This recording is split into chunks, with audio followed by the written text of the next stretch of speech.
Hi everyone, my name is Laura B, aka Twitter user at zeztz, which you probably already know if you're watching this video, and welcome to the 30th episode of Catching Some Zets, the very short series where I talk about my thoughts on the week's episode of Kamen Rider Zets.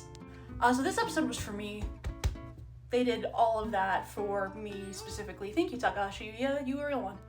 The way that I thought things were going to play out with Minami is that, she had never, seen Baku as a brother, and that, her role from the very, very beginning of her existence, or for as long as she's worked with Code, was just to watch Baku.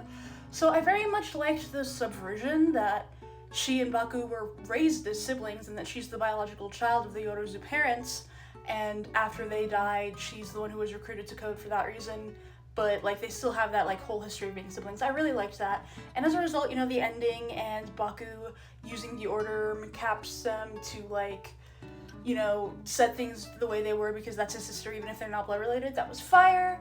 But also this begs the question, where did they find Baku then?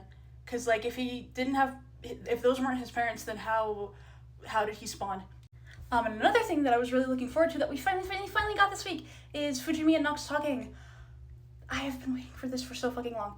And maybe it's just me watching that scene with Fujo goggles, but I felt like Nox seemed a little bit regretful or hesitant when Fujimi was calling him out. So I thought that was interesting. I hope that this is not the last we see of them together because, oh my god, finally my grown man Yaoi, let's go! Looks like starting from the next episode that's coming up, Sieg is going to be targeting them because, who else would he possibly target? And I'm curious, we already know that she's half nightmare, so what's more than that's gonna happen there? Why would she be questioning herself so much in the episode preview if there was not more to that? So I'm curious. Let's see. But yeah, it was just a super enjoyable episode, super great new form, and the sibling stuff. I am so weak for that. And I'm a Revice fan, and I am one of the few Revice fans who will actually defend Hikaru's storyline. And I love seeing the whole you don't have to be blood related to be family thing. I like that a lot.